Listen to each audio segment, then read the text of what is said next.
الحمد لله نحمده ونستعينه ونستغفره ونؤمن به ونتوكل عليه ونعوذ بالله من شرور أنفسنا ومن سيئات أعمالنا من يهده الله فلا مضل له ومن يضلله فلا هادي له ونشهد أن لا إله إلا الله وحده لا شريك له ونشهد أن سيدنا ونبينا مولانا محمدا عبده ورسوله أرسله الله بالحق بشيرا ونذيرا أما بعد فقد قال الله تعالى في كلامه القديم أعوذ بالله من الشيطان الرجيم بسم الله الرحمن الرحيم كل نفس ذائقة الموت وإنما توفون أجوركم يوم القيامة فمن زحزح عن النار وأدخل الجنة فقد فاز وما الحياة الدنيا إلا متاع الغرور صدق الله العظيم. كل نفس ذائقة الموت, ஒவ்வொரு ஆத்மாவும் மௌத்தை சுவைத்தே தீர வேண்டும். மௌத் இல்லாம யாராவது இருக்க முடியுமா? அப்படி யாராவது இருக்கிறாங்களா உலகத்துல? யாரும் கிடையாது. மல்லம் யமுத்து ஆபுத்தன் யமுத்து ஹரமா, வாலிபத்திலே ஒருவர் மௌத்தாகவில்லை என்றாலும் அவர் வயசாகி வயோதிகமாகி அவர் மௌத்தாவார். லில் மௌத்தி கவ்சுன் வல்மர்ஹு ஸாயிகுஹா, மௌத்துக்கு ஒரு கிளாஸ் இருக்கின்றது, ஒரு கிளாஸ் இருக்கின்றது, ஒரு பாத்திரம். அந்த பாத்திரத்தில் பானம், மௌத் என்ற பானம் இருக்கின்றது. ஒவ்வொரு மனிதனும் அந்த பானத்தை சுவைத்தே தீர வேண்டும், குடித்தே தீர வேண்டும். அல் மௌத்து பாபும் வ குல்லு நாஸி தாஹிலுஹு, மௌத் என்பது ஒரு வாசல். உலகத்திலே ஒரு வாசல் அமைக்கப்பட்டு இருக்கின்றது, மௌத் என்ற வாசல். ஃபலைத ஷாரி பாதல் பாரி மத்தார், ஒவ்வொரு மனிதனும் அந்த வாசலுக்குள் நுழைந்தே தீர வேண்டும். மௌத் என்ற அந்த வாசலுக்குள்ளே ஒவ்வொரு மனிதனும் நுழைந்தே தீர வேண்டும். வாசலுக்கு பின்னால என்ன இருக்குது அப்படின்னு யாருக்கு தெரியுது? எனக்கு தெரியலையே அப்படிங்கிறார் அந்த கவிஞர். ஃபலைத ஷாரி பாதல் பாரி மத்தார், அந்த வாசலுக்கு பின்னால என்ன வீடு இருக்கின்றது? சொர்க்கம் என்ற வீடா நரகம் என்ற வீடா அப்படிங்கிறது எனக்கு தெரியலையே அப்படிங்கிறார். மௌத் நிச்சயம் உண்டு. அந்த மௌத்தை மறந்துட்டு மனிதர்கள் உலகத்தில் வாழ்ந்து கொண்டிருக்கிறார். மௌத்தை மறக்கக்கூடிய உலகமா அல்லாஹ் தஆலா இந்த உலகத்தை ஆக்கி வச்சிருக்கான். மௌத்தை மட்டும் நினைக்கக்கூடிய உலகமா இருந்துச்சு அப்படின்னு சொன்னா என்ன ஆகும்? யாருமே டீ குடிக்க முடியாது, சாப்பிட முடியாது, சிரிக்க முடியாது, செய்ய முடியாது. ஸல்லல்லாஹு அலைஹி வஸல்லம் சொல்றாங்கல்ல, லவ், அதாவது நான் பார்க்கக்கூடியதை நீங்கள் பார்த்தால், நான் பார்க்கக்கூடிய காட்சிகளை நீங்கள் பார்த்தால், நான் கேட்கக்கூடிய விஷயங்களை நீங்கள் கேள்வி கேட்டால், உங்களுடைய காதுகளால் கேட்கக்கூடிய நிலை உங்களுக்கு ஏற்பட்டால், நீங்க இந்த உலகத்தில் யாருமே சிரிக்க மாட்டீர்கள், எல்லோருமே அழுது கொண்டிருப்பீர்கள், யாரும் சாப்பிட மாட்டீர்கள், எந்த மனிதரும் தன்னுடைய மனைவியோடு படுக்கையிலே இன்பம் பெற மாட்டார், எல்லா மனிதர்களும் காடுகளை நோக்கி ஓடி சென்று விடுவீர்கள். உலகத்துல யாரும் பூமியிலே இருக்க மாட்டாங்க, எல்லாம் காடு காடா ஓடி திரிய ஆரம்பிச்சிருவீங்க. நான் பார்க்கக்கூடிய அளவுக்கு நீங்கள் பார்த்தால், பார்க்கக்கூடிய காட்சிகளை நீங்கள் பார்த்தால், நான் கேட்கக்கூடிய விஷயங்களை நீங்கள் கேட்டால், ஸல்லல்லாஹு அலைஹி வஸல்லம் அவர்களுக்கு பூமிக்குள்ளே நடைபெறக்கூடிய காட்சிகளையும் வானத்துக்கு மேலே நடைபெறக்கூடிய விஷயங்களையும் அல்லாஹ் தஆலா காட்டிக் கொண்டிருந்தான். ஒவ்வொரு நேரம் பார்த்துக்கிட்டு இருந்தாங்க, கேட்டுக்கிட்டு இருந்தாங்க ஸல்லல்லாஹு அலைஹி வஸல்லம். அதனாலதான் ஒவ்வொரு இடத்துக்கு செல்லும் பொழுது அந்த கபருக்கு, இந்த கபரு உடையவர்கள் வேதனை செய்யப்படுகின்றார்கள். பல தடவை சொல்லப்பட்டிருக்கு உங்களுக்கு. 2 கபர் இருக்கக்கூடிய இடத்துக்கு ஸல்லல்லாஹு அலைஹி வஸல்லம் அவர்கள் போனாங்க.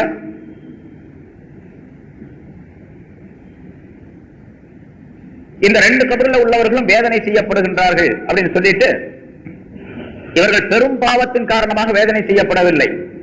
ஒரு கபரில் இருக்கக்கூடியவர் கோல் சொல்லிக் கொண்டிருந்தார், இன்னொரு கபரில் இருக்கக்கூடியவர் சிறுநீர் கழித்து துப்புரவு செய்யாமல் இருந்தார். அதனால் 2 பேரும் வேதனை செய்யப்படுகின்றார்கள் என்பதாக சொல்லிவிட்டு ஒரு பச்சை பேரிச்ச மட்டையை ஸல்லல்லாஹு அலைஹி வஸல்லம் அவர்கள் கொண்டு வர சொல்லி அதை 2ஆக பிளந்து 2 கபரிலே நட்டு வைத்தார்கள். யார சொல்லா ஏன் இப்படி செய்கின்றீர்கள் என்பதாக கேட்ட பொழுது, இந்த மட்டை காயாமல் இருக்கும் காலமெல்லாம் இவர்களுக்கு வேதனை குறைக்கப்படலாம் அப்படின்னு சொன்னாங்க ஸல்லல்லாஹு அலைஹி வஸல்லம்.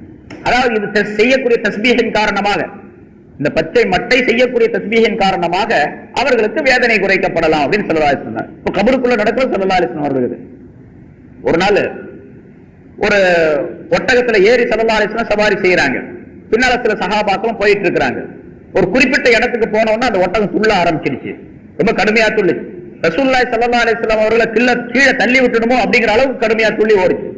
அப்ப ரசூலுல்லாஹி ஸல்லல்லாஹு அலைஹி வஸல்லம் அவர்கள் அருகில் இருந்த மனிதர்களிடத்துல கேட்டாங்க, இங்க இருக்கிறவங்க யாராவது இந்த இடத்துல யாராவது அடங்கி இருக்கிறாங்களா, அடக்கப்பட்டிருக்கிறாங்களான்னு கேட்டாங்க. ஆமா, இந்த இடத்துல ஒரு 5-6 கபர் இருக்குது அப்படின்னு சொன்னா, 5-6 பேர். இவர்கள்லாம் எப்ப அடக்கப்பட்டவர்கள், எப்போ இறந்து அடக்கப்பட்டவர்கள் கேட்டாங்க ஸல்லல்லாஹு அலைஹி வஸல்லம். இவர்கள் இஸ்லாம் வருவதற்கு முன்னாலே ஷிர்க் இருக்கக்கூடிய காலத்திலே முஷ்ரிக்குகளா இருக்கக்கூடிய நிலையிலே இவர்கள் அடக்கப்பட்டார்கள் என்பதாக சொன்னார். ஸல்லல்லாஹு அலைஹி வஸல்லம் சொன்னார்கள், இவர்கள் இந்த கபரிலே வேதனை செய்யப்படுகின்றார்கள் அப்படின்னு சொன்னார். அந்த வேதனையை கண்டுதான் நான் ஏறி வந்த இந்த குதிரை அல்லது இந்த ஒட்டகம் துள்ளுகின்றது அப்படின்னு ஸல்லல்லாஹு அலைஹி வஸல்லம் சொன்னார். அதாவது கபருக்குள்ள நடக்கக்கூடிய விஷயங்களை மனுஷன் மட்டும் தான் பார்க்க முடியும், மனிதர்களுக்கும் ஜின்களுக்கும் காட்டப்படுவது கிடையாது. அது அல்லாத எல்லா பிராணிகளும் பார்க்குது, ஆடு மாடு ஒட்டகம் எல்லாமே பார்க்குது. கபருக்குள்ள வேதனை நடக்கக்கூடிய அந்த நேரத்துல கபருஸ்தான்ல அந்த இடத்துல ஆடு மாடு ஒட்டகங்கள் ஏதாச்சும் மேய்ஞ்சிக்கிட்டு இருந்துச்சு அப்படின்னு சொன்னா அவங்களுக்கு ஓடி வந்துடும், துள்ளிக்கிட்டு ஓடி வரும். இது சில கபருஸ்தான்களை நம்ம பார்க்கலாம். அது அங்கே அந்த இடத்துல வேதனை நடைபெறுகிறது அப்படிங்கிற அர்த்தம். அதனால நிச்சயமாக மவுத் என்பது உண்டு, அந்த மவுத்தை சுவைத்தே தீர வேண்டும் என்று அல்லாஹ் தஆலா சொல்லுகின்றான். இங்க மவுத்தை குல்லு நப்சின், ஒவ்வொரு நப்சும், நப்ஸ் அப்படின்னு சொன்னா என்ன? இங்க இந்த ஆயத்துல பல கருத்துக்களை உலமாக்கள் குறிப்பிடுகின்றார்கள். நப்ஸ் அப்படின்னு சொன்னா, நான் முன்னால பல சொல்லியிருக்கேன், நப்ஸ் அப்படின்னு சொன்னா மனிதனுடைய உடலுக்குள்ள நப்சுங்கிறது ஒண்ணு இருக்குது. அந்த நப்சுங்கிறது மனிதனுக்கு கெட்டதைத்தான் ஏவும் என்பதாக அல்லாஹ் தஆலா சொல்லுங்க. அந்த நப்சு அல்லாஹ் தஆலா சொல்றானா, அல்லது நப்ஸ் அப்படின்னு சொன்னா ஒவ்வொரு ஆத்மாவும் அப்படிங்கிற அர்த்தம் அப்படின்னு செய்யணும், அர்த்தம் செய்யணும். எல்லா தப்சீர்லயும் அப்படித்தான் அர்த்தம் எழுதப்பட்டிருக்கும். ஒவ்வொரு ஆத்மாவும், ஆத்மா அப்படின்னு சொன்னா உயிர் அப்படின்னு அர்த்தம் இருக்கு கருத்து. அப்ப குல்லு நப்சின் அப்படின்னா குல்லு ரூஹின், ஒவ்வொரு ரூஹும் ஒவ்வொரு உயிரும், ஜாயிகத்துல் மவுத், மவுத் என்ற அந்த பானத்தை சுவைக்கக்கூடியதாகவே இருக்கின்றது, அதை சுவைத்தான் செய்யணும். மவுத்துங்கிறது ஒரு பானம், ஒரு டேஸ்டான பானம், டீயா போல ஹார்லிக்ஸ போல அப்படின்னு வச்சுங்க, அதை சுவைச்சுதான் தீரணும் அப்படின்னு அல்லாஹ் தஆலா சொல்றாங்க. இப்ப நப்ஸ் அப்படின்னு சொன்னா ரூஹ் வச்சுக்கிட்டா ரூஹ் தான் மவுத்தா இருது இல்லையா? ரூஹ் அப்படித்தான் இருக்கும், இந்த பாடி தான் மவுத்தா போறது. மவுத்துனா என்ன அர்த்தம் தெரியுமா? உடலில் இருக்கக்கூடிய உயிர் உடலை விட்டு வெளியே போய் விடுவது. உயிர் உடலுக்குள்ள, ரூஹ் உடலுக்குள்ள இருக்கக்கூடிய நேரத்தில் என்னென்ன நிகழ்ச்சிகள் உடலில் நடைபெறுகின்றனோ அதெல்லாம் ஸ்டாப் ஆயிடுறது, நின்று போறது. இப்ப நான் பேசுறேன், நீங்க கேட்கறீங்க, உடலுக்குள்ள உயிர் இருக்கிறதுனால, என்னுடைய உடலுக்குள்ள உயிர் இருக்கிறதுனாலதான் என்னுடைய நாக்கு அசைது பேச முடியுது, என்னுடைய கண்கள் உங்களை எல்லாம் பார்க்குது, நீங்கள்லாம் நான் சொல்றதை கேட்கறீங்க, காதுகளால் கேட்கறீங்க, உடல்ல உயிர் இருக்கிறதுனால. அந்த உயிர் வெளியே போயிடுச்சு அப்படின்னு சொன்னா உடல் பூரா, உடல் இருக்கக்கூடிய உஷ்ணம் குறைந்து எல்லாம் கிள்ளிட்டு விடும், எல்லாம் குளிர்ந்து விடும். உடலுக்குள்ள உயிர் இருப்பதின் காரணமாக உடலுக்கு எடை குறைவாக இருக்கின்றது, உடலுடைய எடை குறைவாக. உயிர் உடலை விட்டு வெளியே போயிடுச்சுன்னா உடலுடைய எடை கூடி போயிடும். ஒரு பொருள் தண்ணிக்குள்ள போட்டிருந்தா அந்த தண்ணிக்குள்ள இருந்து அந்த பொருளை எடுக்கிறது அப்படியே தண்ணிக்குள்ளேயே நவுத்திட்டு வாங்க, ரொம்ப லேசா இருக்கும்.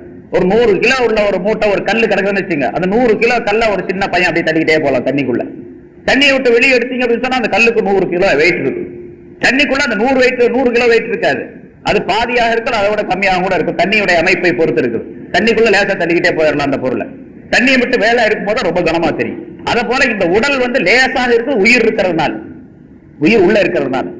உயிரை போயிடுச்சு அப்படின்னு சொன்னா பாடி கனமா இருக்கும். பாருங்க, ஒரு ஜனாதா எத்தனை பேர் தூக்கிட்டு வர்றாங்க, ஜனாதாவை 4 பேர் தூக்குறாங்க, அப்பவும் வெயிட் ரொம்ப வெயிட்டா இருக்குது. ஆனா அதே உயிரோடு இருக்கக்கூடிய நேரத்தில் 4 பேர் தேவையில்லை, ஒரு ஆள் தூக்கி தோல்ல போட்டு போயிடலாம். அதனால 60 கிலோ இருப்பாரு அதிகபட்சமா இருந்தா, இல்லாட்டி 70-75 கிலோ இருப்பாரு அப்படின்னு வச்சுங்க, தூக்கி ஒரு ஆள் தோல்ல போட்டு போயிடலாம். ஒரு ஆள் சைக்கிள்ல வச்சு உள்ள தள்ளிட்டு போறாரு, மிதிச்சிட்டு போறாரு ஒரு ஆளை. ஒரு ஜனாதாவை சைக்கிள்ல வச்சு மிதிச்சிட்டு போக முடியாது, அவ்வளவு வெயிட்டா போயிடுது. அப்ப இந்த ரூஹ், உடலுக்குள்ளே ரூஹ் இருந்தால் அவனுக்கு பேர் உயிர் உள்ளவன் அப்படின்னு பேர். அந்த ரூஹ் வெளியே போயிடுச்சுன்னா அவனுக்கு பேர் மையத்துன்னு பேர். இப்ப மவுத்தை யார் சுவைச்சது? ரூஹ் சுவைத்ததா அல்லது உடல் சுவைத்ததா? மவுத் என்பது ஒரு பானம், ஒரு குடிப்பு. அப்படி அது மாதிரி அல்லாஹ் தஆலா சொல்லி சுவைப்பது அப்படிங்கிற வார்த்தையின் மூலமாக ஒரு சாப்பிடக்கூடிய, குடிக்கக்கூடிய ஒரு பொருளை போன்று அல்லாஹ் தஆலா சொல்லி காட்டுகிறார். தாயிகத்துல் மவுத், மவுத்தை சுவைக்கக்கூடியது. அப்ப சுவைக்கக்கூடிய, சுவைக்கக்கூடிய ஒரு மனிதன், அதை சுவையை உணரக்கூடிய ஒரு மனிதன் இருக்கணும், ஒரு பொருள் இருக்கணும். மவுத் என்பது உடலுக்குள்ளே அனுப்பப்படக்கூடிய நேரத்தில் ரூஹ் வெளியாக்கப்படுகின்றது, அந்த மவுத் உடலுக்கு சேர்ந்து விடுகின்றது. அப்ப நப்ஸ் அப்படின்னு சொன்னா ரூஹ்னு அர்த்தம். உடலை சுவைக்க, அந்த மவுத்தை சுவைக்கக்கூடிய ரூஹ் வெளியாக்கப்படுகின்றது. மவுத்தை சுவைக்கக்கூடிய அதே நேரத்தில் அந்த உடல் இறப்புக்குரியதாக, மவுத்துக்குரியதாக ஆக்கப்பட்டு விடுகின்றது என்ற கருத்தை அல்லாஹ் தஆலா தெரியும். இந்த ஆயத்துக்கு ஞானவான்கள் பல கருத்துக்களை சொல்லுகின்றார்கள். இந்த மவுத்துங்கிறது என்ன, அது உடல்ல எப்படி போகுது, எப்படி அந்த ரூஹு அங்கிருந்து வெளியாகுது, பிறகு ரூஹு வெளியான பின்னால் அந்த மௌத்துடைய அமைப்பு எப்படி ஏற்படுகின்றது என்பது பற்றி பல கருத்துக்கள். அதெல்லாம் நமக்கு ரொம்ப நுணுக்கமான கருத்துக்கள். அதெல்லாம் சொல்லிட்டு இருந்தா குழந்தையே போயிடும், நமக்கு கேட்கறவங்களுக்கு அது ஒரு மாதிரி குழப்பம் ஏற்பட்டு போயிடும். அதனால நமக்கு அது தேவையில்லை. ரூஹு வெளியே போயிருக்கு, ரூஹுக்கு மௌத்து கிடையாது, அவ்வளவுதான் நம்பணும். ரூஹுக்கு மௌத்து கிடையாது. முன்னாடி பல சொல்லி இருக்கிறேன். உடலுக்கு தான் மௌத்து என்பது உடலுக்கு தான். என்ன இப்ப நான் இறந்து போறேன்னு வச்சுங்க, நான் இறந்து போறேன், இறந்து போன உடனே நிஜாமுதீன் இறந்து போயிட்டாரு, அஜித் இறந்து போயிட்டாரு அப்படின்னு நீங்க சொல்றீங்க. அஜித் தான் இங்கதான் கிடக்குறாரு, அப்புறம் என்ன இறந்து போயிட்டாரு? இறந்து போனது எது? இப்ப இந்த இடத்துல இன்னொரு சந்தேகம். முதல்ல சொன்னதுக்கு நேர் மாத்தமான கருத்து வருது. இறந்து போயிட்டாரு, அஜித் இறந்து போயிட்டாரு அப்படின்னு சொல்லி. அஜித் போயிட்டாரு, போயிட்டாருன்னு சொன்னா இங்கதான் கிடக்குறாரு, பாடி இங்க கிடக்குது. ஆனா நீங்க என்ன சொல்றீங்க? மத்தா போயிட்டாரு, இறந்து போயிட்டாரு அப்படிங்கிறீங்க. ஆனா போனது எது? ரூஹு தான் போயிருக்குது, ரூஹு தான் போயிருக்குது. இருக்கிறது பாடி இருக்குது, இங்க இருக்கக்கூடிய பாடியை போயிடுச்சு அப்படிங்கிறீங்க. அவர் இறந்து போயிட்டாரு. அப்ப அசல்ல எனக்கு பெயர் வைக்கப்பட்டது இருக்கின்றது, அது அந்த ரூஹுக்கு தான் அசல்ல. அந்த ரூஹு என்னுடைய பாடிக்குள்ள இருப்பதின் காரணமாக எனக்கு அந்த பெயர் நிலைத்திருக்கின்றது. ரூஹு என்னுடைய பாடியை விட்டு போன உடனே என்னோட பெயரும் அதோட போயிடுச்சு, அந்த ரூஹோட சேர்ந்து போயிடுச்சு. அப்ப நிலைத்திருப்பது ரூஹு, நிலைத்திருப்பது ரூஹு. அழிந்து விடக்கூடியது பாடி, உடல். மௌத்தை சுவைக்கக்கூடிய தன்மை அந்த ரூஹுக்கு அல்லாஹ் தஆலா கொடுத்து, அந்த ரூஹை நிரந்தரமாக ஆக்கி பாடியை அல்லாஹ் தஆலா அழிவுக்குரியதாக ஆக்கி வைத்து விடுகின்றான். ஸல்லல்லாஹு அலைஹி வஸல்லம் அவர்கள் சொல்லுகின்றார்கள், இந்த மனிதன் உலகத்தில் இருக்கக்கூடிய நேரம் வரைக்கும் தூங்கிட்டே தான் இருக்கிறான். நம்ம இப்ப முழிச்சிருக்கிறோம்ல, முழிச்சிருக்கிற நேரத்தையும் தூங்குறதாகவே ரசூலுல்லாஹி ஸல்லல்லாஹு அலைஹி வஸல்லம் சொல்றாங்க. ராத்திரில கொஞ்ச நேரம் தான் தூங்குறோம், 6 மணி நேரம் 7 மணி நேரம் 8 மணி நேரம் தூங்குறோம். ஆனா மனிதர்கள் அனைவருமே இந்த மௌத்துடைய நிலையை உணராமல், மௌத்துக்கு பின்னால் என்ன நடக்குமோ அதை உணராமல், அந்த பைத்துல சொன்னதை போல, பாட்டுல சொன்னது போல, ஃபலைத்த ஷாரி பாதல் பாபி மத்தார். மௌத் என்பது ஒரு வாசல். அந்த வாசலுக்கு பின்னால என்ன வீடு இருக்கின்றது, சொர்க்கம் என்ற வீடா நரகம் என்ற வீடா என்று எனக்கு தெரியவில்லையே என்று அவர் சொல்லியதை போல என்ன எங்க போய் சேர போறோம் அப்படிங்கிறது தெரியாமலேயே மனுஷன் தூங்கிட்டே இருக்காது உலகத்துல. ஸல்லல்லாஹு அலைஹி வஸல்லம் சொல்றாங்க, அந்நாசுனியாம், மனிதர்கள் அனைவரும் தூங்கிக் கொண்டிருக்கின்றார்கள். இவங்க தூக்கம் எப்ப கலையும் தெரியுமா? இதா மாத்து என் தபகு, அவங்க மௌத்தானா விழித்துக் கொள்வார்கள் அப்படிங்கிறோம். நம்ம இப்ப தூங்கிட்டே இருக்கிறோம், எப்ப முழிப்பு வரும்? விழிப்பு என்பது மௌத்தானா வரும் அப்படிங்கிறாங்க ஸல்லல்லாஹு அலைஹி வஸல்லம். மௌத்தான பிறகு அந்த சக்கராத்துடைய நேரத்துல தெரியும், ஆஹா தவறிட்டனே, தப்பு செய்துட்டனே அப்படின்னு சொல்லி. இப்ப நம்ம சில பேரை படிக்காம இருந்துடுறோம், பெரியவங்க ஆன பிறகு படிக்காம இருந்துட்டுனே ரொம்ப கவலையா இருக்குது அப்படின்னு சொல்றோம்ல. கொஞ்ச நாள் இப்ப தொழுகாம இருக்கிறாரு, கடைசியில் ஏதாச்சும் ஒரு சீக்கு வந்துட்டு ஆஸ்பத்திரியில் போய் படுத்துக்கிறாரு. இவ்வளவு நாளா நான் தொழுகவே இல்லை அஜித், என்னதான் பண்றது அப்படிங்கிறாரு. முதல்ல தொழுக வேண்டியது தானே, தொழுகா பிறகு போட்டு பெட்ல போய் படுத்த பிறகு அப்ப நான் தொழுகலையே அப்படின்னு சொன்னா என்ன அர்த்தம்? என்ன செய்யறது? ஒன்னும் செய்ய முடியாது. அந்த பெட்லயே அப்படி மௌத்தா போனார் அப்படின்னா தொழுகாமல் இருந்ததற்குரிய குற்றம் அதேதான், அது கிடைக்கத்தான் செய்யும். அதே போல மௌத்தான பின்னால ஆஹா அப்படின்னு சொன்னா அவ்வளவுதான், அதனால ஒண்ணும் பண்ணவே முடியாது. அதை ஸல்லல்லாஹு அலைஹி வஸல்லம் சொல்லிக்காரு. அதனால உலகத்தில் இருக்கும் பொழுது மௌத்தை அதிகமாக நினைத்து பார்த்து அமல் செய்யக்கூடிய தன்மை உண்டாக்கி கொள்ள வேண்டும். இந்த மௌத் இருக்குது யார்ட்டையும் சொல்லிட்டு வராது, திடீர்னு வரும். அதுக்கு பிறகு அதனாலதான் ஸல்லல்லாஹு அலைஹி வஸல்லம் சொன்னாங்க, எவ்வளவோ நினைச்சு வச்சிருப்பாரு, சரி வீடு கட்டலாம், சம்பாதிக்கலாம், வீடு கட்டலாம், அதை செய்யலாம், இதை செய்யலாம், அப்படி செய்யலாம், இப்படி செய்யலாம், அங்க போகணும், இங்க போகணும், இந்த பிசினஸ் அந்த பிசினஸ், அப்ப கஸ்டமர் வருவாங்க, அது பண்ணுவாங்க, எல்லாம் நிறைய ஆசைகள் நிறைய மலை போல குமிஞ்சிருக்கும் மனசுல. மௌத் வந்துருச்சு, எல்லா ஆசையும் தவிடுபடி ஆயிடும். அதுக்கு பேர் தான் ஸல்லல்லாஹு அலைஹி வஸல்லம் ஹாதிமுல் லஸ்ஸாத், இன்பங்களை தகர்த்தெறியக்கூடியது மௌத்துக்கு பேர். அதனால ஸல்லல்லாஹு அலைஹி வஸல்லம் மௌத் என்ற வார்த்தையை சொல்லாமலேயே இப்படி சொல்லி காட்டுகின்றார்கள், அக்ஸிரு ஸிக்ர ஹாதிமில் லஸ்ஸாத், இன்பங்களை தகர்த்தெறியக்கூடிய ஒன்றை அதிகமாக நினைவு கொள்ளுங்கள் அப்படின்னு சொல்றாங்க. இன்பங்களை தகர்த்தெறியக்கூடிய ஒன்று அது மௌத், அந்த மௌத்தை அதிகமாக நினைத்துக் கொள்ளுங்கள் அப்படின்னு சொல்றாங்க. நிச்சயமாக மௌத் என்பது வரும், அதுல எந்த விதமான சந்தேகங்கள். முன்னால ஒரு சம்பவம் சொல்லி இருக்கிறேன், இந்த ஆயத்து சம்பந்தமா நிறைய விளக்கங்கள் அடுத்த வாரம் பார்ப்போம். அதை இப்ப சுருக்கமா அந்த ஆயத்தினுடைய மேலோட்டமான விளக்கம். மௌத் என்பதை யாரும் தவிர்க்க முடியாது. அப்படி யாராவது இருந்தா ரசூலுல்லாஹி ஸல்லல்லாஹு அலைஹி வஸல்லம் இருந்திருக்கும் உலகத்துல. அவங்க இருந்தா உடனே பிரச்சனையே இல்ல. ஸல்லல்லாஹு அலைஹி வஸல்லம் இருந்துகிட்டே இருக்காங்கன்னு வச்சுங்க, யாருக்கும் எந்த சந்தேகமும் வராது. இந்த நஜாத்து அந்த மதஹபு இந்த மதஹபு அது இது ஒண்ணுமே தேவையில்லை. எல்லாத்துக்கும் ரசூலுல்லாஹ்ட்ட கேட்ட விளக்கம் சொல்லி விளக்கம் கேட்டு எல்லாரும் அது மாதிரி அமல் செஞ்சுட்டே போயிட்டே இருக்கலாம். அப்புறம் இந்த விஞ்ஞானத்துல அது கூடுமா இது கூடுமா, ஸ்பீக்கர் வைக்கலாமா இது வைக்கலாமா, ரேடியோ வைக்கலாமா வீடியோ வைக்கலாமா, டிவி போடலாமா வேண்டாமா அப்படின்லாம் கேட்க வேண்டிய யார்ட்டையும் இந்த ஆலயத்திட்ட போய் ரசூலுல்லாஹ்ட்ட கேட்டு எல்லாத்தையும் தீர்ப்பு. ரசூலுல்லாஹ் தான் தேவை கட்டாயமா உலகத்துக்கு, இல்லையா? எந்த விஞ்ஞானியும் தேவையில்லை, எந்த மெஞ்ஞானியும் தேவையில்லை, ஸல்லல்லாஹு அலைஹி வஸல்லம் இருந்தா. எந்த அறிஞரும் தேவையில்லை, அல்ல எல்லாரும் தேவையில்லாம ரசூலுல்லாஹ் மட்டும் இருந்தா எப்படி ஆகுறது? மத்தவங்க எல்லாம் இல்லாம. அதனால எல்லாரும் இருக்கணும், எல்லாத்தையும் கேட்கணும். இந்த அஜத் பிரசாத் அஜத் சொல்றதை நீங்க கேட்கணும், ரசூலுல்லாஹ் போயிட்டாங்க. ஸல்லல்லாஹு அலைஹி வஸல்லம் அவர்கள் இருக்கணும். அப்படி இருந்தா, அப்படி ரசூலுல்லாஹ்வே இல்ல அப்படிங்கும்போது அப்புறம் யாருமே இல்லை. இன்னக்க மையத்தும் வயின்னஹும் மையத்தும், அல்லாஹ் தஆலா அப்படித்தான் சொல்றான் குர்ஆன்ல. நபியே நீங்களும் மௌத்தாக கூடியவர்கள் தான், இவர்கள் எல்லோருமே மௌத்தாக கூடியவர்கள் தான் அப்படின்னு சொல்லிட்டான் அல்லாஹ். அதனால ஸல்லல்லாஹு அலைஹி வஸல்லம் எல்லாருமே மௌத்தாக கூடியவர்கள் ஒட்டுமொத்தமா சொல்லாம ரசூலுல்லாஹ் மட்டும் குறிப்பிட்டு தனியாக சொல்லி அப்புறம் எல்லா மனிதர்களையும் சொல்றான். இன்னக்க மையத்தும், நிச்சயமாக நீரும் மையத்து தான், வயின்னஹும் மையத்தும், அவர்களும் மையத்துகள் தான் என்று சொல்லுவதன் மூலமாக ஸல்லல்லாஹு அலைஹி வஸல்லம் அவர்களுக்கும் இறப்பு உண்டு அப்படின்னு சொல்றாங்க அல்லாஹ் தஆலா. ஒரு 30 வருஷத்துக்கு முன்னாலே, 30-40 வருஷத்துக்கு முன்னாலே ஆராய்ச்சி பண்ணாங்க, இறப்பை எப்படியாவது தடுக்கலாமா அப்படின்னு ஆராய்ச்சி பண்ணாங்க. மௌத்தாகவும் மனுஷனை தடுக்கிறது, மௌத்தை வெல்வது, வென்று விடுவது, அது கூட சண்டை போட்டு ஜெயிச்சிடுறது, அதை செஞ்சு பார்க்கலாமே அப்படின்னு சொல்லிட்டு ஒரு முயற்சி பண்ணாங்க அமெரிக்க விஞ்ஞானிகள்லாம் சேர்ந்து, டாக்டர்கள்லாம் சேர்ந்து. அதே மாதிரி உயிர் என்பது மனிதனுடைய உடலுக்குள்ள ஒரு ஆவி நிலையில் இருக்கக்கூடிய ஒரு பொருள் தான் ரூஹ் என்பது. அது நல்லா தெரியும். ஏன்னு கேட்டா திடப்பொருளாக, பருப்பொருளாக அது இல்ல. நம்ம கண்ணை போல, காதை போல, இந்த வாட்சியை போல, இந்த டேப் போல, இந்த கிளாஸ் போல அப்படியா இருக்குது. ஒரு உருவம் உள்ள பொருளாக இல்ல, உருவம் இல்லாத பொருள் தான் அப்படின்னு நல்லா தெரியும். ஒரு காற்றை போல இருக்கும் அப்படின்னு வச்சுக்கலாம், ஒரு ஒளியை போல இருக்கும் அப்படின்னு வச்சுக்கலாம். ஆனா ரூஹ் என்னன்னு யாருக்குமே தெரியாது, இது வரைக்கும் யாரும் சொன்னதும் கிடையாது, இனிமேல் சொல்லவும் முடியாது. அல்லாஹ் தஆலா குர்ஆன்ல தெளிவாக சொல்லிட்டான். சரி, அந்த ரூஹ் இருக்குது, அந்த ரூஹ் போகக்கூடிய நேரத்துல, உயிர் போகக்கூடிய நேரத்துல இருக்கக்கூடிய ஒரு மனுஷனை பிடிச்சு கொஞ்சம் டெஸ்ட் பண்ணனா அந்த உயிரை காப்பாத்தலாமா இல்லையான்னு பாத்திரலாம் அப்படிங்கிறதுக்காக வேண்டி அந்த விஞ்ஞானிகள், அந்த டாக்டர்கள் என்ன பண்ணாங்க, எல்லாம் சேர்ந்து இன்னும் கொஞ்ச நேரத்துல இறந்து போயிடுவான் அப்படின்னு அவர்களுடைய கணக்குப்படி கணக்கு போடப்பட்ட ஒரு மனிதன், அதுக்கு முதல்லயே ஒரு கண்ணாடி கூண்டு தயார் செஞ்சாங்க.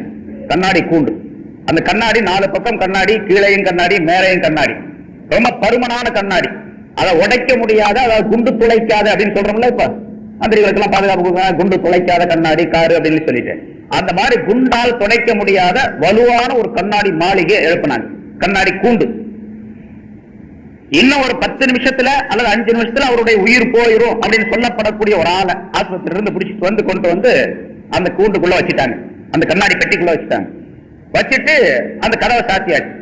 அது காத்தும் கூட போக முடியாத ஒரு அமைப்புள்ள கண்ணாடி பெட்டி, அது காத்தும் கூட உள்ள போகாது, உள்ள இருந்து வெளியே வராது, வெளியே இருந்து உள்ள போக முடியாது. அப்படிப்பட்ட ஒரு வலுவான ஒரு கண்ணாடி அறை ஒரு பெட்டி செஞ்சாங்க. அந்த பெட்டிக்குள்ள அந்த ஜனாதா, அந்த நோயாளியை கொண்டு போய் வச்சாச்சு. இன்னும் ஒரு 5 நிமிஷத்துல 10 நிமிஷத்துல இறந்து போயிடுவார்.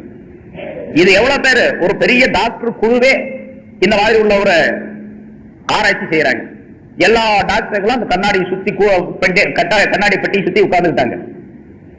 ரூஹ் எப்படி போகுது, அது மூக்கு வழியா போகுதா, வாய் வழியா போகுதா, வேற வழியா போகுதா அப்படின்னு பார்க்கலாம் அப்படின்னு சொல்லிட்டு எல்லாரும் உட்கார்ந்து இருந்தாங்க. இது நிஜமா நடந்தது, கதை அல்ல. இது ஒரு 40 வருஷத்துக்கு முன்னால டெஸ்ட் பண்ணி முடிச்சு மௌத்தை வெல்ல முடியாது அப்படின்னு எழுதி வச்சிருக்கிறாங்க. இப்போ அந்த கெஜெட்ல இருக்குது.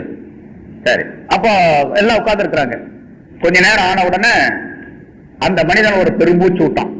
உள்ள மூச்சு விட்ட உடனே மூக்கு வழியாக வெள்ளையா ஒரு புகை வந்துச்சு. வெள்ளையா புகை மாதிரி, சிகரெட் குடிச்சால் அது இந்த தேநீர்ல இருந்து போவார்கள், அது மாதிரி ஒரு புகை வந்தது. லேசா புகை வந்துச்சு. வந்த உடனே சுருளா அந்த புகை அப்படியே மேல போச்சு. நுண்ணிய கருவிகளை வச்சு பார்த்துக்கிட்டே இருக்கிறாங்க வெளியே உட்கார்ந்து. மேல போச்சு. மேல போன உடனே அந்த மேல் தளத்துல அந்த கண்ணாடியில போய் மோதிச்சு. திரும்ப கீழே வந்துச்சு அந்த புகை சுருள். அப்புறம் அந்த இந்த சைடுல போச்சு, அந்த சைடுக்கு போச்சு. எல்லாம் முட்டி முட்டி பார்த்துட்டு திரும்பி வந்துருச்சு. அப்படியே திரும்பி வந்து இந்த மனிதனுடைய மூக்குக்குள்ள மறுபடியும் வந்து பூந்துச்சு. பூந்த உடனே எல்லாரும் கை தட்டி சிரிச்சாங்க. மரணத்தை வென்று விட்டோம் அப்படின்னு சொல்லிட்டு அந்த ஆளுக்குள்ள உள்ள போயிடுச்சுல மறுபடியும். அதுதான் ரூஹு, அதுதான் உயிர். அது வெளியே போச்சு, போறதுக்கு வழி இல்லாம திரும்ப அந்த ஆளுக்குள்ளேயே போயிடுச்சு அப்படின்னு சொல்லி முடிவு பண்ணி கை தட்டி சிரித்த போது மீண்டும் புகை போன்ற அந்த ரூஹானது அதிவேகமாக வந்து கண்ணாடி பெட்டியை உடைத்துக் கொண்டு வெளியேறியது. தூளாயிருச்சு பெட்டி. இந்த டாக்டர்கள் ஆஸ்பத்திரிக்கு போயிட்டாங்க. ஆனா மௌத்தை வெல்ல முடியாது அப்படின்னு சொல்லிட்டு அப்ப எழுதி வச்சதான் இன்னும் இருக்கு, 40 வருஷத்துக்கு முன்னால் நடந்தது. அதனால மௌத்தை யாருமே வெல்ல முடியாது, நிச்சயமாக அதை சுவைத்தே தீர வேண்டும் என்று அல்லாஹ் தஆலா சொல்லுகின்றான். இன்ஷா அல்லாஹ் இந்த ஆயத் சம்பந்தமாக நிறைய விளக்கங்கள் மௌத் சம்பந்தமாக, அல்லாஹ் தஆலா இதுல மௌத் சம்பந்தமாக மௌத்துடைய நேரத்தில் என்னென்ன செய்ய வேண்டும் என்று ஸல்லல்லாஹு அலைஹி வஸல்லம் சொல்லி இருக்கக்கூடிய விஷயங்கள், அதே போன்று அந்த மௌத்தை லேசாக்கி வைத்துக் கொள்வதற்காக, லேசாக நம்மிடத்தில் மௌத்து வருவதற்காக வேண்டிய என்னென்ன காரியங்களை செய்யணும், பிறகு மௌத்துக்கு பின்னால் உள்ள விஷயங்கள், சக்ராத்துடைய நேரம், கபருடைய நிலை, அதுக்கு பின்னால் சொர்க்கம் நரகம் என்றெல்லாம் அல்லாஹ் தஆலா சொல்லி காட்டுகின்றான். அது பற்றி உள்ள விஷயங்கள், விளக்கங்கள் நிறைய இந்த ஆயத்தில் சொல்லப்பட்டிருக்கு. இன்ஷா அல்லாஹ் அடுத்த வாரம் பார்ப்போம். பிறக்கின்ற உயிர்கள் அனைத்திற்கும் இறப்பு என்பது நிச்சயமாக உண்டு என்பதை எல்லா மனிதர்களும் அறிந்திருக்கின்றார்கள். எவரும் அதனை மறுப்பது கிடையாது. அறிவியல் சம்பந்தப்பட்ட அறிஞர்களும் கூட மௌத்தை, மரணத்தை தடுத்துவிட முடியுமா என்று ஆய்வு செய்ததிலே அதனை தடுத்து நிறுத்திவிட முடியாது என்பதை ஒப்புக்கொண்டிருக்கின்றார்கள்.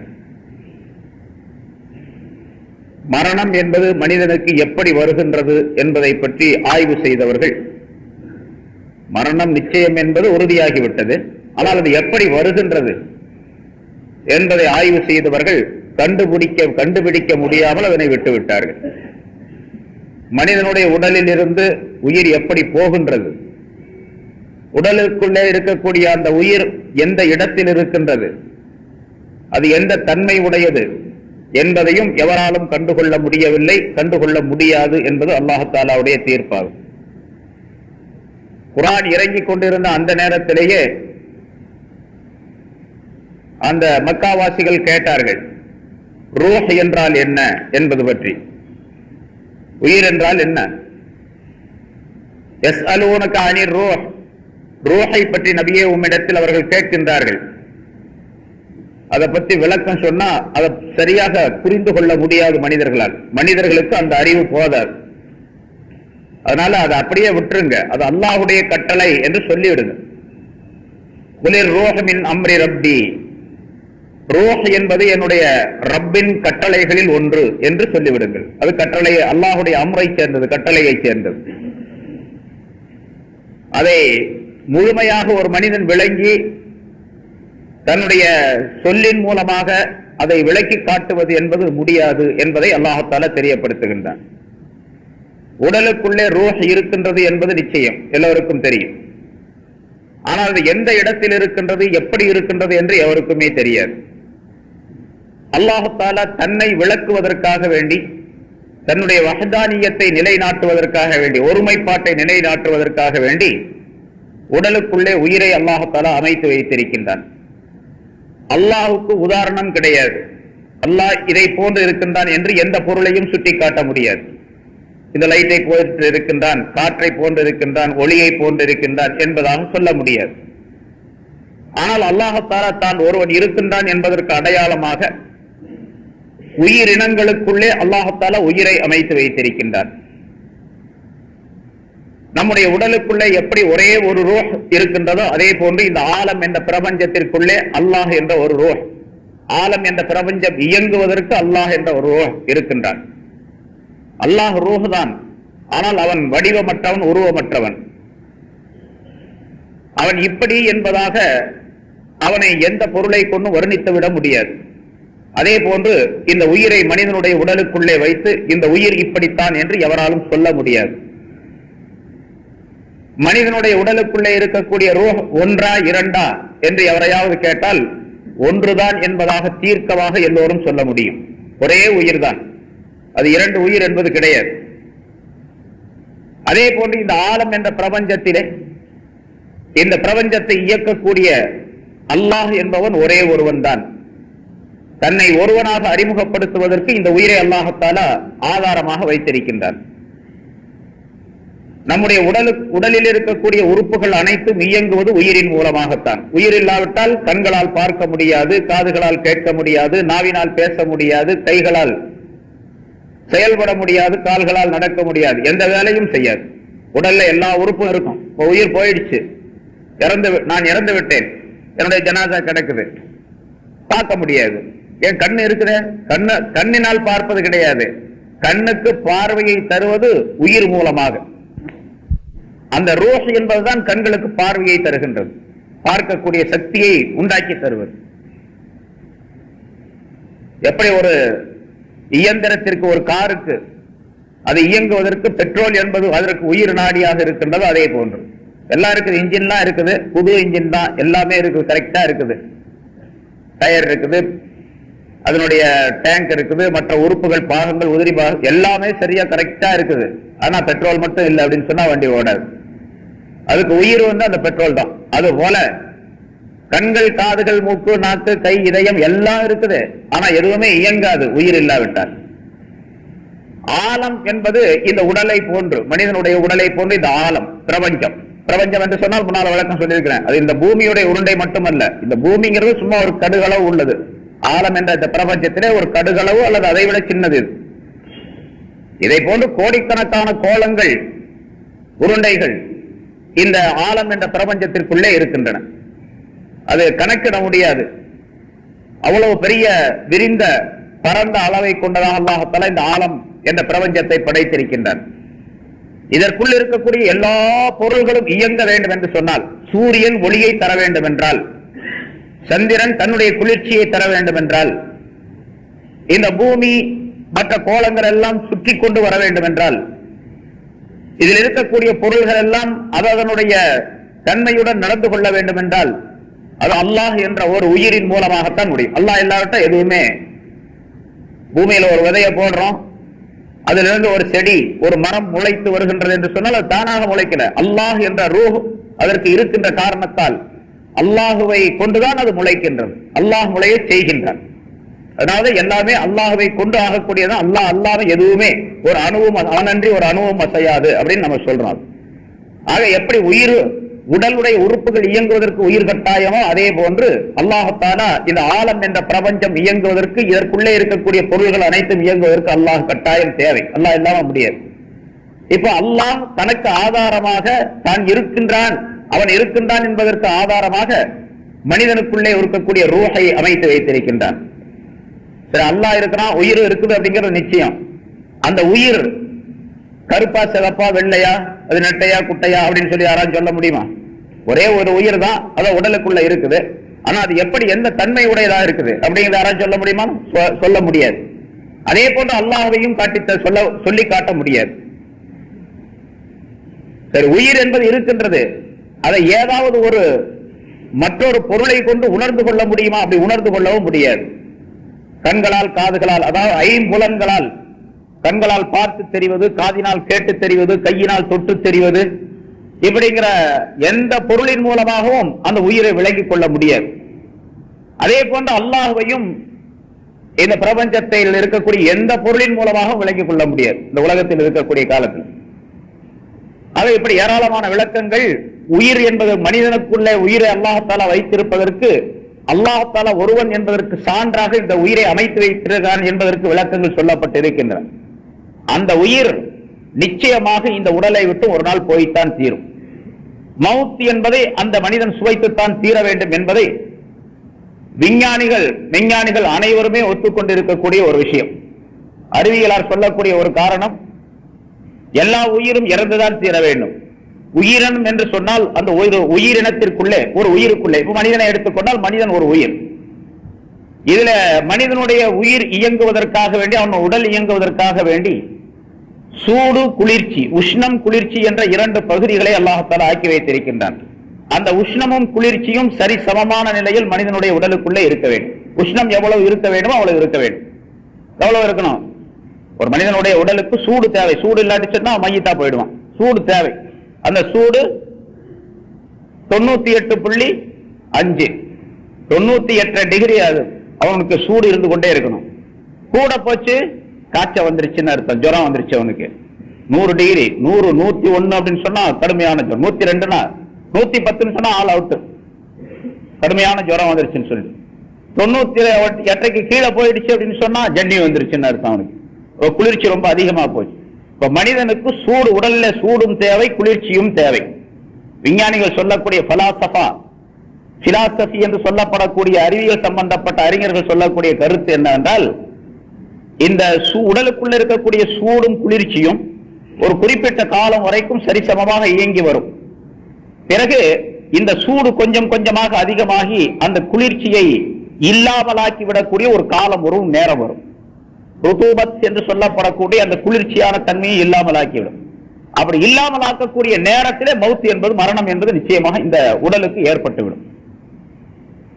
மவுத்துக்கு அவங்க தரக்கூடிய விளக்கம். ஆனா மவுத்து எப்படி வருது, இந்த உயிர் எப்படி போகுது அப்படின்னு யாரும் போன வாரம் உங்களுக்கு விளக்கம் சொல்லப்பட்டது. விஞ்ஞானிகள் எல்லாம் சேர்ந்து ஆய்வு செஞ்சாங்க, கடைசியில ஒண்ணும் முடியல. அது எப்படி போச்சு அப்படிங்கறதே தெரியாது அவங்களுக்கு. எவருமே கண்டுபிடிக்கப்பட முடியாத ஒன்று. அந்த மவுத்தை நிச்சயமாக சுவைத்தே தீர வேண்டும் என்று அல்லாஹ் தஆலா சொல்லுகிறான். எவ்வளவு பெரிய கோட்டைக்குள்ள நீங்கள் வலுவான கோட்டைக்குள்ள இருந்தாலும் சரி, பைனமா தக்கூனும் யுதுரிக்கும் மவுத்து, முன்னால் உள்ள ஆயத்தில் சொல்லப்பட்டு இருக்கின்றது. நீங்கள் எங்கிருந்தாலும் மவுத்து உங்களை அடைந்தே தீரும் என்று அல்லாஹ் தஆலா சொல்லி காட்டுகின்றான். ஆக நிச்சயமாக மவுத்து மனிதனுக்கு இருக்கின்றது. அந்த மவுத்துக்காக வேண்டி தன்னை தயார்படுத்திக் கொள்ள வேண்டும் என்பதை மனிதன் உணர்ந்து வாழ வேண்டும் என்பதற்காக வேண்டி அல்லாஹ் தஆலா இந்த ஆயத்திலே சொல்லி காட்டுகின்றான். மவுத்தாகாமல் இறந்து விடாமல் ஒரு மனிதன் இருக்க வேண்டும் என்று சொன்னால் அது ரசூலுல்லாஹி ஸல்லல்லாஹு அலைஹி வஸல்லம் அவர்கள் இருந்திருக்க வேண்டும். அவர்கள் தான் இந்த உலகத்திற்கு மிக முக்கியமாக தேவைப்பட்டவர்கள். அவர்கள் இறந்து விட்டார்கள் என்று சொல்லும் பொழுது நிச்சயமாக எல்லா உயிர்களும் இறந்தே தீர வேண்டும் என்பது அங்கிருந்து விளக்கப்படுகின்றது என்பதாகவும் குறிப்பிடுகின்றார்கள். சென்ற வாரம் அது பற்றி சில விளக்கங்கள் சொல்லப்பட்டன. மவுத் என்பது நிச்சயமாக வருகின்ற காரணத்தால் அதை பற்றி மனிதன் நினைவு கொள்ள வேண்டும். மவுத் என்பது ஒரு மனிதனுக்கு மரணம் வரக்கூடிய நேரத்தில் அதற்கு முன்னதாக அந்த மனிதனுக்கு மரணத்தினுடைய நோய் ஏற்படும். மரணத்துடைய தருணத்திலே சக்ராத் என்பது ஏற்படும். அதற்கு பிறகு அந்த மனிதனுடைய உயிர் பிரியும். உயிர் பிரிந்த பின்னால் அவனுடைய ஜனாசா என்று அவனுக்கு பெயர் ஏற்படும். அந்த ஜனாசாவுக்கு சில கடமைகளை செய்ய வேண்டும் என்று ரசூலுல்லாஹி ஸல்லல்லாஹு அலைஹி வஸல்லம் சொல்லி காட்டுகின்றார்கள். ஜனாசா ஏற்பட்டு விட்டால் என்னென்ன செய்ய வேண்டும் என்பதை. பிறகு அந்த ஜனாசாவை குளிப்பாட்ட வேண்டும், கஃனிட வேண்டும், தொழ வைக்க வேண்டும், அதை அடக்கம் செய்ய வேண்டும். பிறகு அந்த ஜனாசாவுக்காக வேண்டி உயிரோடு இருக்கக்கூடியவர்கள் என்ன செய்ய வேண்டும் என்பது பற்றியுள்ள விளக்கங்களை எல்லாம் ரசூலுல்லாஹி ஸல்லல்லாஹு அலைஹி வஸல்லம் அவர்கள் சொல்லி காட்டுகின்றார்கள். இந்த ஆயத்திற்கு விளக்கம் எழுதக்கூடிய உலமாக்கள் குல்லு நஃப்ஸின் ஸாயிகத்துல் மௌத், ஒவ்வொரு ஆத்மாவும் மௌத்தை சுவைத்தே தீர வேண்டும் என்று சொல்லக்கூடிய இந்த ஆயத்தை நினைவு கொள்ளும் பொழுது, இதை பார்க்கும் பொழுது அந்த மௌத்துடைய எல்லா நிலைகளும் அந்த மனிதருக்கு வந்துவிட வேண்டும், நினைவில் வர வேண்டும், அதன்படி அமல் செய்வதற்கு இந்த உலகத்திலே தயாராக வேண்டும் என்பதை இந்த ஆயத்து சுட்டி காட்டுகின்றது என்பதாக விளக்குகின்றார்கள். ஒரு மனிதனுக்கு மரணம் வந்துவிட்டால் அந்த மரணத்தினுடைய நேரத்தில் அவனுக்கு சக்ராத்துல் மௌத், மௌத்துடைய சக்ராத், கடுமையான நிலை என்று ஒன்று ஏற்படும். சென்ற வாரம் அந்த ஆயத்து உங்களுக்கு சொல்லப்பட்டது. வஜாஅத் சக்ரத்துல் மௌத் பில் ஹக், மௌத்துடைய சக்ராத் கடினமான நிலை என்பது நிச்சயமாக உண்மையாக அது வந்தே தீரும் என்று அல்லாஹ் தஆலா சொல்லுகின்றான். ஸல்லல்லாஹு அலைஹி வஸல்லம் அவர்கள் சொல்லுகின்றார்கள், இன்னலில் மௌத்தி லசக்ராத்தின், மௌத்துக்கு சக்ராத் என்பது நிச்சயமாக உண்டு. சக்ராத் என்று சொன்னால் கடினமான ஒரு நிலை, மரண சமயத்தில் ஏற்படக்கூடிய நிலைக்கு பேர் சக்ராத் என்பதாக சொல்லப்படும். அது அல்லாத நேரத்தில் எவ்வளவு கஷ்டம் ஏற்பட்டாலும் அதுக்கு பேர் சக்ராத்னு சொல்றது இல்லை. ஏன்னு கேட்டா அந்த சக்ராத் என்ற அந்த கடினமான நிலை இருக்கு பாருங்க, அதை போல மனிதன் உயிரோடு இருக்கக்கூடிய நேரத்தில் கடினமான நிலை வர்றதே கிடையாது. அவ்வளவு கடினமான நிலை வர்றதே கிடையாது. நபி இப்ராஹிம் அலைஹிஸ்ஸலாம் அவர்கள் இறந்து விட்ட பின்னால, இறந்த நேரத்திலே அவருடைய உயிரை கைப்பற்றி மலக்கு அல்லாஹ் தஆலாவுடைய சன்னிதானத்திற்கு கொண்டு சென்றார். அல்லாஹ் தஆலா இப்ராஹிம் அலைஹிஸ்ஸலாம் அவருடைய அந்த ரூஹ் இடத்திலே கேட்டார். ஹதீஸிலே ஸல்லல்லாஹு அலைஹி வஸல்லம் சுட்டி காட்டுகின்றார்கள், இப்ராஹிமே மௌத்தை நீர் எப்படி பெற்றுக் கொண்டீர் என்பதாக கேட்டார். அப்ப இப்ராஹிம் அலைஹிஸ்ஸலாம் அவர்கள் சொன்னார்களா, ஒரே நேரத்திலே ஒரு மனிதனை 300 வாள்களால் வெட்டினால் எவ்வளவு துன்பம் அவனுக்கு இருக்குமோ அவ்வளவு துன்பத்தை நான் உணர்ந்தேன் அப்படின்னு சொன்னாங்களாம். அவங்களுக்கு தெரிஞ்சது, அவங்க உணர்ந்த அந்த சக்கராத்துடையது. யாருக்கு? கலீலுல்லாஹ், அல்லாஹுடைய நேசர் என்று பட்டம் கொடுக்கப்பட்டவர் அல்லாஹ்வினால், அல்லாஹ் தஆலாவினால் மிகப்பெரிய நபியாக அனுப்பப்பட்டவர். அப்படிப்பட்ட நபி அபுல் அன்பியா, நபிமார்களுக்கெல்லாம் தந்தை என்று பெயர் பெற்றார். நபி இப்ராஹிம் அலைஹிஸ்ஸலாம் அவர்களுடைய சக்கராத்துடைய நிலை எப்படி இருந்ததுன்னா, 300 பேர் சேர்ந்து ஒரே நேரத்தில் வாளால வெட்டினா ஒரு ஆளுக்கு எவ்வளவு துன்பம் இருக்கும், எவ்வளவு கஷ்டம் இருக்கும், அவ்வளவு கஷ்டம் இருந்தது என்பதாக குறிப்பிடுகின்றார்கள். சரி, மூசா, அதுக்கு பின்னால மூசா அலைஹிஸ்ஸலாம், மூசா அலைஹிஸ்ஸலாத்துல அல்லாஹ் கேட்டானா, மூசா அலைஹிஸ்ஸலாம் மௌத்தாகும் போது முன்னால சொல்லி இருக்கிற பலருக்கு தெரியும், மூசா அலைஹிஸ்ஸலாம் ரொம்ப கோபக்காரர், கடுமையான கோபம். எவ்வளவு கோபம் வரும்னு கேட்டா, கோபம் வரக்கூடிய நேரத்துல அந்த முடிகள் எல்லாம் அப்படியே சிலிர்த்து நின்று கொள்ளும். முடி சிலிர்க்கிறது அப்படின்னு சொல்ற மாதிரி இருக்கு, அப்படியே முடியெல்லாம் நெட்டு நிக்குமா. நமக்கெல்லாம் முடி இந்த கை காலில் இருக்கக்கூடிய முடியெல்லாம் சிலிர்த்துக்கு அப்படி நேரம் நிற்கும். மூசா அலைஹிஸ்ஸலாத்துக்கு தலையில இருக்கிற முடியெல்லாம் நேரம் நின்றுக்குமா கோபம் வந்துச்சுன்னா, அவ்வளவு கோபம் வரும். அதனால தலப்பா கட்டி இருப்பாங்க, கோபம் வச்சுன்னா தலப்பா கீழே விழுந்துருவான். அந்த மாதிரி கோபம் வரும். மலக்குல் மௌத் உயிரை கைப்பற்றக்கூடிய இஸ்ராயீல் அலைஹிஸ்ஸலாம் வந்து அல்லாஹ் தஆலா உங்க ரூஹை கைப்பற்றிட்டு வர சொன்னான் அப்படின்னு சொல்லி சொன்னாங்க. இவர் வந்த உடனே முதல்ல எங்க வந்தீங்க சலான்னு சொல்லி இந்த மாதிரி வந்திருக்கிறேன் அப்படி இப்படின்னு சொன்னார். உடனே வந்த உடனே ஒரு உங்களை ரூஹை கைப்பற்றி கொண்டு வரும்படியா அல்லாஹ் சொன்னான்னு சொன்ன உடனே மூசா அலைஹிஸ்ஸலாத்துக்கு கோபம் வந்துருச்சு. உடனே ஓங்கி ஒரு அடி விட்டார். யார? மலக்குல் மௌத்த ஸல்லல்லாஹு அலைஹி வஸல்லம் சொல்லுகின்றார், ஹதீஸ்ல வருது. ஓங்கி ஒரு அடி கொடுத்தாங்க. அடி கொடுத்த உடனே ஒரு கண் அப்படியே ஓட்டையா போச்சு. அவங்க மனித வடிவத்துல வந்தாங்க, வந்ததுனால ஒரு அடி கொடுத்த உடனே கண்ணு ஒரு கண்ணு போயிடுச்சு. அப்படியே கண்ணை பிடிச்சிட்டு அவர் அல்லாஹ்ட்ட போயிட்டார். போய் யாரெல்லாம் இந்த மாதிரி ஒரு ஆள்கிட்ட போய் ரூஹ் வாங்கிட்டு சொன்னீங்க, அவர் அடிச்சு கண்ணுங்க எல்லாம் ஓட்டையா போச்சு அப்படின்னு சொல்லி சொன்னார். அல்லாஹ் தஆலா தன்னுடைய குதிரத்தினால கண்ணை நல்லாக்கிட்டு அப்புறம் திரும்ப இஸ்ராயீல் அலைஹிஸ்ஸலாத்தை சொல்லி அனுப்பினான். சரி, அவருக்கு கொஞ்ச நாளைக்கு இருக்கணும் போல இருக்கு ஆசை உலகத்துல, அவர்கிட்ட போய் சொல்லு, ஒரு மாட்டுடைய முதுகின் மீது அவரை கையை வைக்க சொல்லு. ஒரு கையை அப்படி விரிச்சு வைக்க சொல்லு, ஒரு கையோ ரெண்டு கையை விரிச்சு வைக்க சொல்லு. அவருடைய கைக்கு கீழே எத்தனை முடிகள் இருக்கின்றனவோ, மாட ஆட வச்சுங்க, மாடுன்னு தான் வருது ஹதீஸ்ல. ஒரு மாட்டுடைய முதுகின் மீது மேனியின் மீது கையை வைக்க சொல்லு. அந்த கையை சுத்தி அது கைக்குள்ள எத்தனை முடி இருக்கு, ஒரு முடி 1000கணக்கான முடி இருக்கும்ல, 2000 3000 முடி இருக்கும் அந்த மாட்டுடைய முதுகு மேல இருக்கிற முடி. அதுல எத்தனை முடி இருக்குதோ ஒரு முடிக்கு 1 வருஷம் வீதம் அவருக்கு வயசு கொடுக்கப்பட்டிருக்கின்றதே அப்படின்னு சொல்லிட்டு வா அப்படின்னு சொன்னாங்க. அப்ப 2000 முடி இருந்துச்சுன்னா 2000 வயசு, 4000 முடி இருந்துச்சுன்னா 4000 வருஷம் அப்படின்னு சொல்லிட்டுவான்னு சொன்னாங்க. அவர் திரும்ப வந்து என்ன விஷயம் அப்படின்னு கேட்டாங்க. இந்த மாதிரி அல்லாஹ் தஆலா சொன்னாங்க. அப்ப அதுக்கு பிறகு அப்படின்னு கேட்டாங்க. 4000 வருஷம் சரி, 4000 முடி இருந்துச்சா அதுக்கு பிறகு மௌத்தாக வேண்டியதுதான். அப்படியா? அப்படின்னா இப்பவே எடுத்துட்டு போயிடு அப்படின்ட்டாங்க. மூசா அலைஹிஸ்ஸலாம் இப்பவே கைப்பற்றிட்டு போயிடும். சரி, மூசா இஸ்ராயீல் அலைஹிஸ்ஸலாம் அவங்களுடைய ரூஹை கைப்பற்றி கொண்டு சென்றார்கள். ரூஹ் அல்லாஹ் தஆலாவுடைய சன்னிதானத்துக்கு கொண்டு செல்லப்பட்டது. அந்த மூசா அலைஹிஸ்ஸலாம் அவர்களிடத்தில் அல்லாஹ் தஆலா கேட்கிறான், மூசாவே, மௌத்துடைய அந்த கடினமான நிலையை சக்ராத்தை நீர் எப்படி கண்டு கொண்டீர், எப்படி பெற்றுக் கொண்டீர் அப்படின்னு சொன்ன கேட்டான் அல்லாஹ் தஆலா. மூசா அலைஹிஸ்ஸலாம் சொன்னாங்க, ஒரு சிட்டு குருவி ஒன்றை பிடிச்சு கொதிக்க வைக்கப்பட்ட எண்ணெய் சட்டியில எண்ணெயை ஊத்தி கொதிக்க வைக்கிறது, ஒரு சட்டியில நல்லா கொதிக்கக்கூடிய எண்ணெயில அந்த சிட்டுக்குருவி அப்படியே உயிரோட போட்டு பொரிச்சா எப்படி இருக்கும்? உயிரோட அப்படியே போடுறது. அந்த சிட்டுக்குருவிக்கு எவ்வளவு வேதனை இருக்கும்? அது மாதிரி உள்ள வேதனையை நான் பெற்றேன், கண்டு கொண்டேன் அப்படின்னு சொல்லி சொன்னாங்க. இது மூசா அலைஹிஸ்ஸலாத்துக்குள்ள சக்ராத். நமக்கெல்லாம் எப்படி இருக்கும்? அப்ப அவரு எவ்வளவு பெரிய நபி, அல்லாஹ்ட்ட நேரா பேசினாங்க. இங்க இருந்து கலீமுல்லா, மூசா கலீமுல்லா, அல்லாஹ் இடத்தில் பேசியவர் அப்படின்னு பட்டம் பெற்றிருக்கார். அப்ப சாதாரண நம்ம போல உள்ள மனிதர்களுக்கு சக்ராத் எப்படி இருக்கும்? ஆனா அந்த சக்ராத்துடைய கடுமையான வேதனையை பக்கத்தில் இருக்கக்கூடிய யாருமே பார்க்க முடியாது. பக்கத்துல உட்கார்ந்து இருப்போம், யாருக்குமே தெரியாது, அவருக்கு மட்டும்தான் தெரியாது. மனிதர்கள் யாருக்கும் தெரியாது, மிருகங்களுக்கெல்லாம் தெரியும். ஆடு மாடுகள்லாம் அந்த இடத்துல இருந்துச்சுன்னு சொன்னா அப்படி ஓடி போயிடும் அந்த இடத்துல இருந்து. அவ்வளவு கடுமையான நிலை. ஸல்லல்லாஹு அலைஹி வஸல்லம் அவர்கள் சொல்லுகின்றார்கள், ஏராளமான விளக்கங்கள் சொல்லப்பட்டிருக்கிறது ஹதீஸ்ல. ஒரே ஒரு ஹதீஸ்ல சொல்றாங்க, அந்த சக்ராத்துடைய நேரத்துல எவ்வளவு கடுமையான நிலை இருக்கு என்று சொன்னால், அந்த ஆளுக்கு மௌத்தாகக்கூடிய அந்த மனிதருக்கு எந்த விதமான அசைவும் இல்லாத நேரத்துல தான் அந்த சக்ராத் ஏற்படும். அசைவு என்பது அறவே இருக்காது, அந்த நேரத்தில் தான் ஏற்படும்.